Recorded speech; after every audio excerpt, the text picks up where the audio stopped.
أعوذ بالله من الشيطان الرجيم.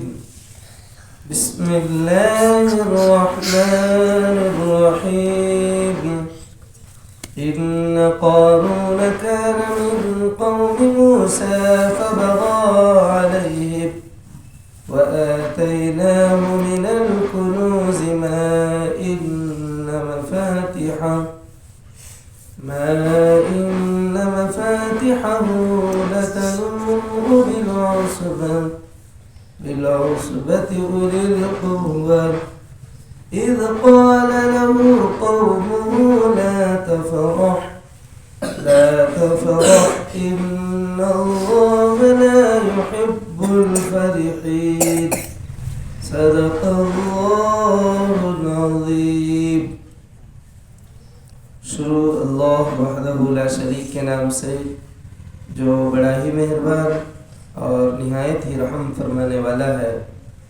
اللہ جل وعلا اپنے کلام معزز سورۃ القصص آیت نمبر 76 جو ابھی میں نے آپ کے سامنے تلاوت کی، جیسے آپ نے گزشتہ سماعت فرمایا تھا، اللہ باری عز اسمہ لگاتار مشرکین کفار ان سے روز قیامت کے ہونے والے مناظر کو بیان کرتے ہوئے کس طرح کی کیفیت اور کس طرح کا حال زار ان مشرکوں کا ہوگا اللہ اسے بیان فرماتے ہیں.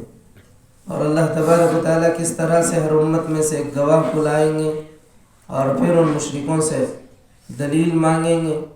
اس وقت معلوم ہو جائے گا انہیں کہ حق اللہ کی طرف ہے اور وہ سارے جھوٹ جو انہوں نے گھڑ رکھے تھے سب کے سب ضائع ہو جائیں گے. یہ تھا گزشتہ آیات کا ترجمہ. اب آگے اللہ تبارک و تعالیٰ فرماتے ہیں ان قارون کان من قوم موسیٰ فبغى علیہم. یہ واقعہ ہے قارون کا. ان قارون کان من قوم موسیٰ، جو موسیٰ کی قوم کا ایک شخص تھا، موسیٰ علیہ السلام کے زمانے کا اور آپ ہی کی قوم کا ایک شخص تھا. اصل میں قارون جو ہے حضرت سیدنا موسیٰ علیہ السلام ہی کے خاندان بنی اسرائیل کا تھا. ایک فرعون، جیسے قرآن مجید میں اللہ تبارک و تعالیٰ نے اِلیٰ فرعون وحامان وقارون فقالوا ساحر کذاب، اللہ تبارک و تعالیٰ جیسے قرآن میں حضرت موسیٰ کے تعلق سے فرماتے ہیں وَلَقَدْ أَرْسَلْنَا مُوسَىٰ بِآيَاتِنَا وَسُلْطَانٍ مُبِينٍ اِلیٰ فرعون وحامان وقارون فقالوا ساحر کذاب. سورہ مومن آیت نمبر 23-24 میں یہ اللہ نے بیان کیا ہے. تو اس میں ہم نے موسیٰ کو اپنی نشانیاں، کھلی دلیلیں دے کر کے فرعون، حامان، قارون کی طرف بھیجا.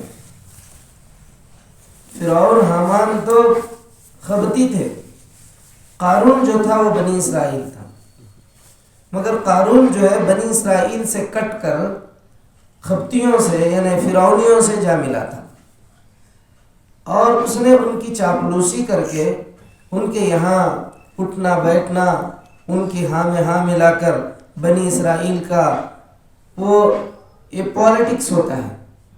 عام طور پر آپ دیکھیں قوم کا، کسی بھی قوم یا کسی بھی ذات یا کسی بھی بات کو تباہ کرنا ہے تو اسی قوم کے کسی ایک بندے کو اپنا ماتحت کرو، اسے اپنے کنٹرول میں لو، اور وہ اکیلا شخص اپنی پوری قوم کو داؤ پہ لگا دیتا ہے.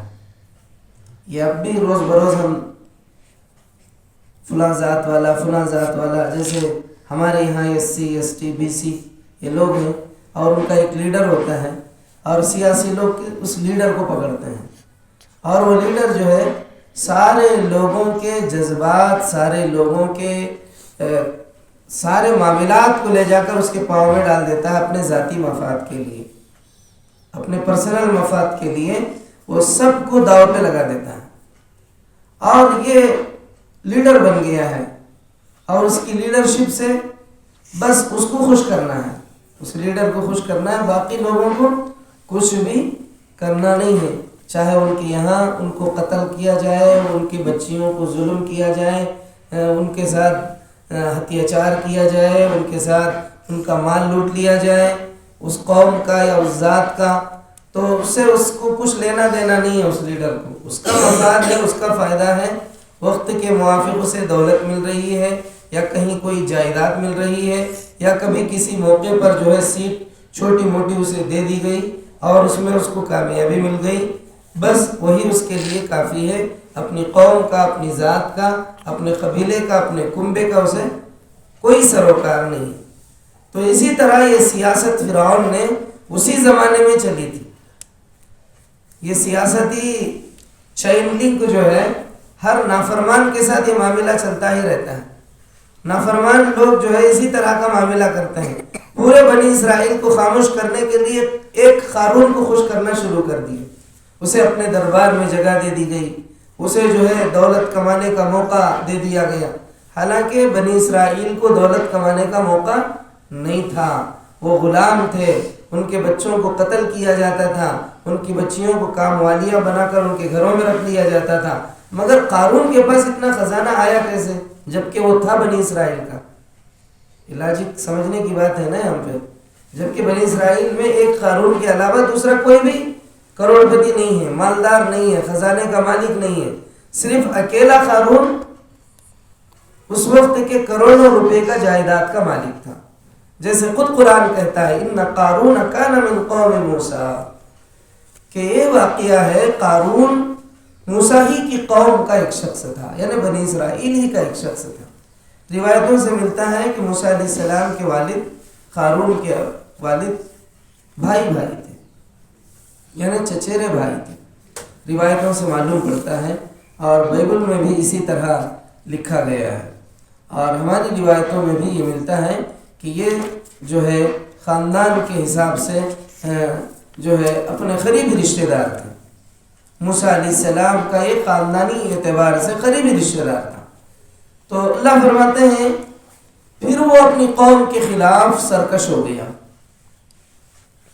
فبغى علیہ، وہ قارون جو تھا اپنے ہی قوم کے اگنسٹ میں چلا گیا، یعنی قبطیوں سے، فرعونیوں سے جا ملا، اور ان کی چاپلوسی کرنے لگا، ان کے ہاں میں ہاں ملانے لگا، ان کے ساتھ جو ہے گٹھ بندھن کر لیا، جیسے آج کل کے گٹھ بندھن ہوتے رہتے ہیں۔ تو اس نے جو ہے ظالم کے ساتھ گٹھ بندھن کر لی اور اپنی ساری قوم کو اس کے پاؤں تلے لے جا کر کے داؤ پہ رکھ دیا، اور اس نے خزانے پہ خزانے کمانا شروع کر دیا۔ وَآتَيْنَاهُ مِنَ الْكُنُوزِ، اور اللہ تبارک و تعالیٰ نے اسے خزانوں سے نوازا، اور ہم نے اس کو اتنے خزانے دے رکھے تھے۔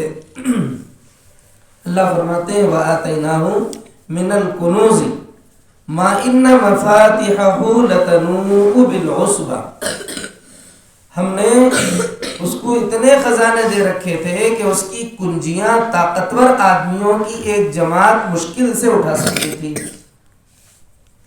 سمجھ میں آ رہا آپ لوگوں کو؟ سمجھ رہے نا؟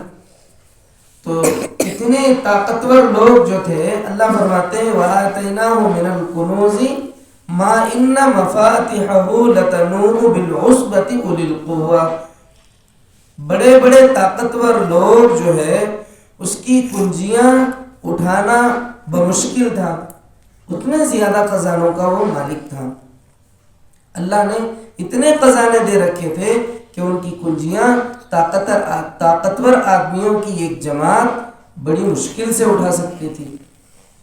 مشکل سے اٹھا سکنے کا مطلب کیا ہوا کہ یعنی کہ اتنے زیادہ تھے چابیاں، خزانوں کے چابیوں کی بات ہو رہی ہے، یہاں خزانے کی بات نہیں ہو رہی کہ آپ نے اس پورے کمرے کو کتنی چابیاں ڈالو گے، ایک یا دو یا پھر یہاں وہاں تین، تو اس طرح کی تین چابیاں، اس طرح سے اس زمانے کی چابیاں تھوڑا بڑے سمجھ لیا جائے کہ چلو بھائی اس زمانے میں اتنی ٹیکنالوجی نہیں تھی، چھوٹے چھوٹے قفل نہیں تھے، بڑے بڑے تھے، اگر ایسا بھی مان لیا جائے تو بھی کتنی ساری چابیاں ہوں گی۔